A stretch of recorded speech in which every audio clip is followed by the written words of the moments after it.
Hello, welcome back. എല്ലാവർക്കും to ടോക്സിലേക്ക് സ്വാഗതം. ഇന്ന് നമ്മൾ പ്രഗ്നൻസി ടൈമിൽ എന്തൊക്കെ കഴിക്കാം, എന്തൊക്കെ ഒഴിവാക്കണം, എന്തൊക്കെ കാര്യങ്ങൾ ശ്രദ്ധിക്കണം, ഡയറ്റും എക്സസൈസും അങ്ങനെയുള്ള കാര്യങ്ങളെക്കുറിച്ചാണ് പറയുന്നത്. കൂടുതലായിട്ടും ഡയറ്റിലാണ് ഉൾപ്പെടുത്തിയിരിക്കുന്നത്. അപ്പോൾ പ്രഗ്നൻസി ടൈം എന്ന് പറഞ്ഞാൽ ഏതൊരാൾക്കും വളരെ എക്സൈറ്റ്മെൻറ്റും സന്തോഷവും അതുപോലെ ടെൻഷനും ബുദ്ധിമുട്ടുകളും എല്ലാം നിറഞ്ഞ ഒരു കാലഘട്ടമാണ് പ്രഗ്നൻസി എന്ന് പറയുന്നത്. ഫസ്റ്റ് പ്രഗ്നൻസി ആണെങ്കിൽ എക്സൈറ്റ്മെൻറ്റ് കൂടും.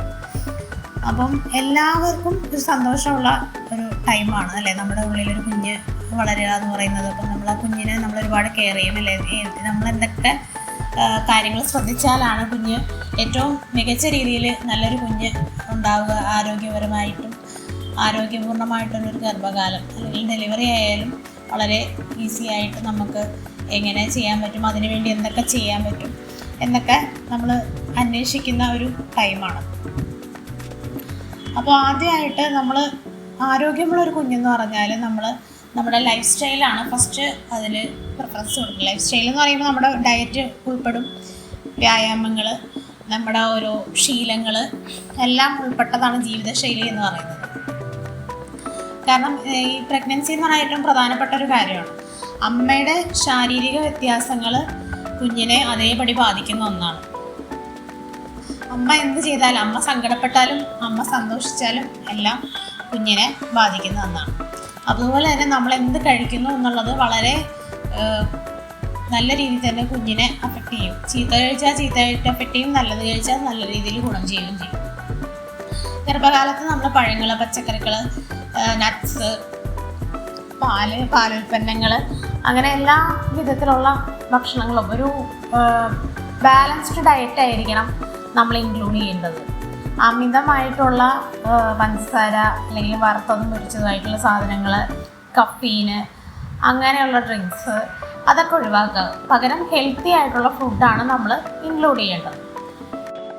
അപ്പോൾ ഗർഭാവസ്ഥയിൽ നമ്മൾ കഴിക്കേണ്ട ആദ്യത്തെ ഒരു ഉൽപ്പന്നം എന്ന് വെച്ചാൽ പാലുൽപ്പന്നങ്ങളും, അതായത് പ്രോട്ടീനും കാൽസ്യവും കൂടുതലായിട്ട് ശരീരത്തിൽ എത്തേണ്ട ഒരു സമയമാണ്. പാലുൽപ്പന്നങ്ങളും കഴിക്കുന്നത് വഴി നിങ്ങൾക്ക് ധാരാളമായിട്ട് കാൽസ്യം ഒക്കെ ശരീരത്തോട്ടെത്തും.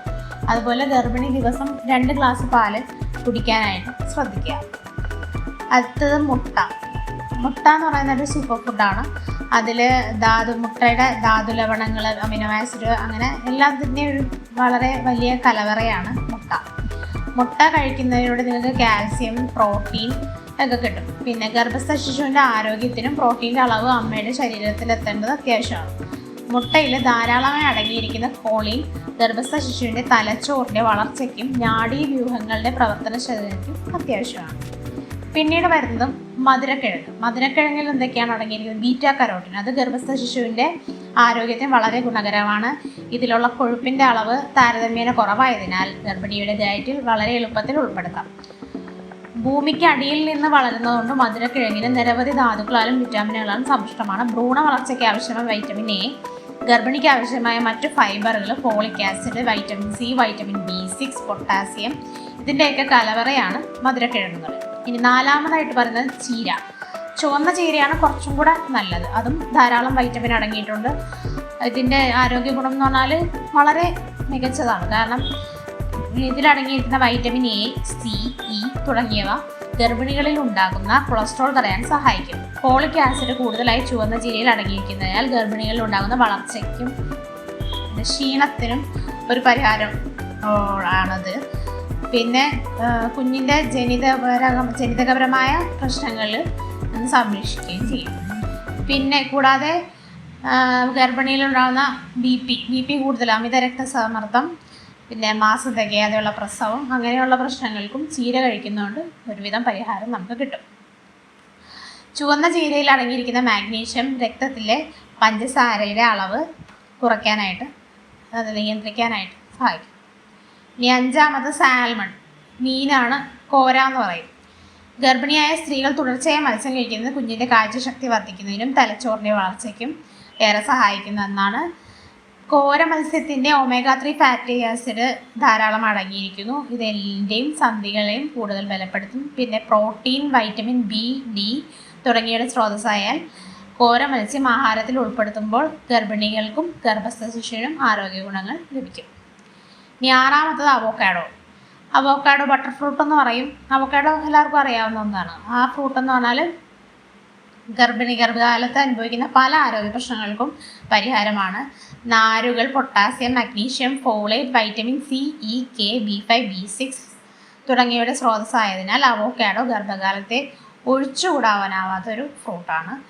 പിന്നെ ഗർഭകാലത്ത് അനുഭവിക്കുന്ന കോച്ചിപ്പിടുത്തം, ഛർദി, അങ്ങനെ പലതരത്തിലുള്ള അസ്വസ്ഥതകൾ നമുക്ക് പ്രഗ്നൻസി ടൈമിൽ ഉണ്ടാകുന്നതിനൊക്കെ ഒരു പരിഹാരം തന്നെയാണ് അവോക്കാഡോ എന്ന് പറഞ്ഞ ഫ്രൂട്ട്. ഇനി അടുത്തത് പറയുന്നത് ഗർഭിണികൾ ഒഴിവാക്കേണ്ട ഭക്ഷണങ്ങൾ എന്തൊക്കെയാണ്. ഞാൻ പറഞ്ഞല്ലോ നേരത്തെ, അമ്മ കഴിക്കുന്ന എല്ലാ ഭക്ഷണങ്ങളും കുഞ്ഞിന് പോഷക സമൃദ്ധമാണെങ്കിൽ അതിൻ്റെ ഗുണം കിട്ടും. മോശപ്പെട്ടതാണെങ്കിൽ ആ മോശപ്പെട്ട പ്രശ്നങ്ങളും കൊച്ചിനുണ്ടാവും.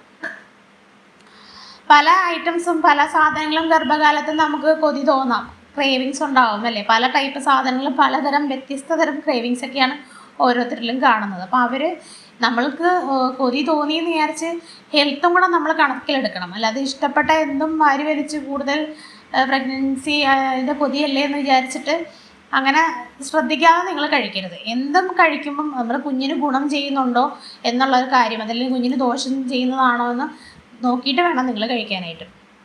അപ്പോൾ ഒഴിവാക്കേണ്ട ഉള്ള പട്ടികയിൽപ്പെട്ട ഒരെണ്ണം ആദ്യത്തേതെന്ന് പറഞ്ഞാൽ കാപ്പി. ചിലവർ സ്ഥിരമായി കാപ്പി കുടിക്കുന്ന ആൾക്കാരുണ്ടാവും.